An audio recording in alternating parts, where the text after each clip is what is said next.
All right, so I get a lot of calls of people that are sort of confused on how shore power works.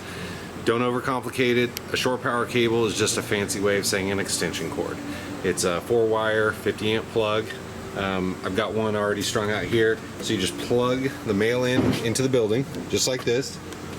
Come over here. In the last bay on the driver's side, that's where all the power is. So right now when it's on the generator, this is how it looks.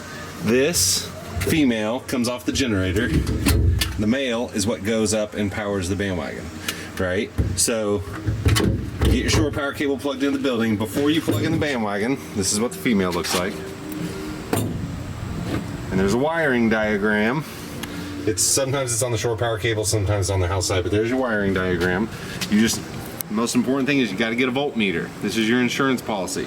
Because if you plug it in and you have it metered and it's wired wrong, or there's voltage coming through the ground or the neutral, you're going to fry your electronics inside. So you just want, it doesn't have to be anything super fancy.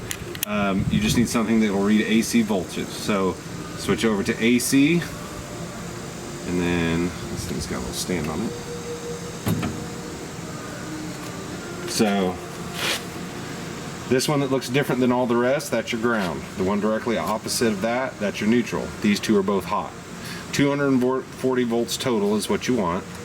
So to check your voltage, put one side in the ground and then pick a hot, doesn't matter which one. Should be right around 120 volts. We're at about 118, so that's good. And then you move over to your other hot, which is opposite here. Same thing, should be around 120. Here we're at about 115 on that side. Just to be safe, make sure there's no voltage that's coming through. Right. Yeah, there shouldn't be any voltage or very little coming through on your neutral. And then last thing I always like to do is just go ahead and measure both hots.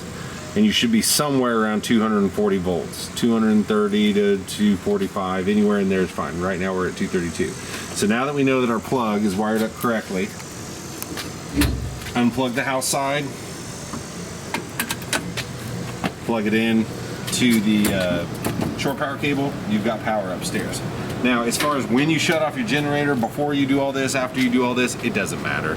You can do it, you can shut off your generator first, that kills everything inside before you meter. The only difference really is how much time they're in the dark upstairs.